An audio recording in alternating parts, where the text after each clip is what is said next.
লোকসভা ভোটের আবহে আগ্নেয়াস্ত্র সহ গ্রেফতার করলো ভাজপাড়া থানার পুলিশ। গোপনে খবর পেয়ে অভিযান চালায় পুলিশ এবং জগদ্দলের কেউটিয়া বাজার পাড়া এলাকা থেকে গ্রেফতার করা হয়। যেমনটা আপনাদের জানাচ্ছি যে লোকসভা ভোটের আবহে আগ্নেয়াস্ত্র সহ গ্রেফতার করা হয়েছে দুজনকে। লোকসভা ভোটের আবহে আগ্নেয়াস্ত্র সহ গ্রেফতার করলো ভাটপাড়া থানার পুলিশ। গোপনে খবর পেয়ে অভিযান চালায় পুলিশ এবং জগদ্দলের কেউটিয়া বাজার পাড়া এলাকা থেকে গ্রেফতার করা হয়েছে এই দুজনকে। লোকসভা ভোটের আবহে আগ্নেয়াস্ত্র সহ গ্রেফতার করা হয়েছে দুজনকে। গ্রেফতার করলো ভাটপাড়া থানার পুলিশ। গোপনে খবর পেয়ে অভিযান চালায় পুলিশ। জগদ্দলের কেউটিয়া বাজার পাড়া এলাকায় থেকে গ্রেফতার করা হয় দুজনকে।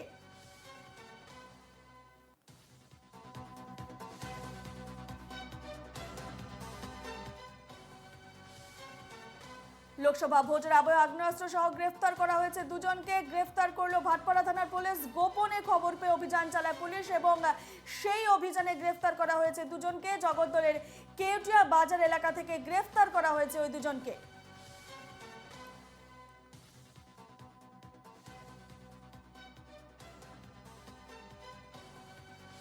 এ নিয়ে আমরা বিস্তারিত জানবো। ফোন লাইনে রয়েছেন আমাদের প্রতিনিধি দেবপ্রিয় সরকার। দেবপ্রিয়, আগ্নেয়াস্ত্র সহ গ্রেফতার করা হয়েছে দুজনকে, তাদের সম্পর্কে কি জানা যাচ্ছে, কি আপডেট রয়েছে?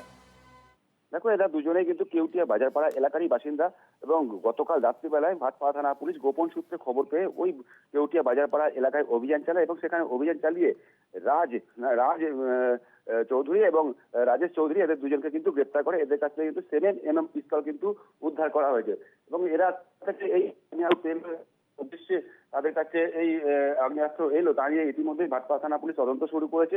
যেহেতু সামনে লোকসভা নির্বাচনে, সেই লোকসভা নির্বাচনে তারা কোনো অশান্তি পাকানোর জন্য বা কোনো দুষ্কৃতি কার্যকলাপ করার জন্য এরা এই আগ্নেয়াস্ত্রগুলো এখানে নিজেদের কাছে রেখেছিল বলে মনে করছে পুলিশ এবং কিন্তু ইতিমধ্যে গ্রেপ্তার করা হয়েছে এবং গ্রেপ্তার করার ফলে কিন্তু সেই দুষ্কৃতি কার্যকলাপ অনেকটা কিন্তু রোধ করা সম্ভব হয়েছে এবং লোকসভা নির্বাচনের আগে কিন্তু ভাটপাড়া এলাকায় যথেষ্ট অশান্তি হওয়ার একটা আশঙ্কা করা হচ্ছিল। সেই জায়গায় দাঁড়িয়ে এটা কিন্তু সাফল্য বলেই মনে করা হচ্ছে।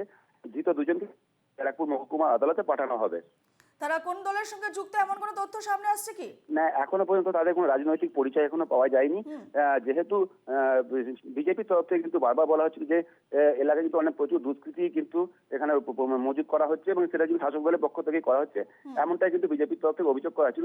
সেক্ষেত্রে এই দুষ্কৃতীরা তৃণমূল আশ্রিত কিনা সেটাও কিন্তু খতিয়ে দেখছে ভাটপাড়া থানা পুলিশ। ধন্যবাদ দেবপ্রিয়।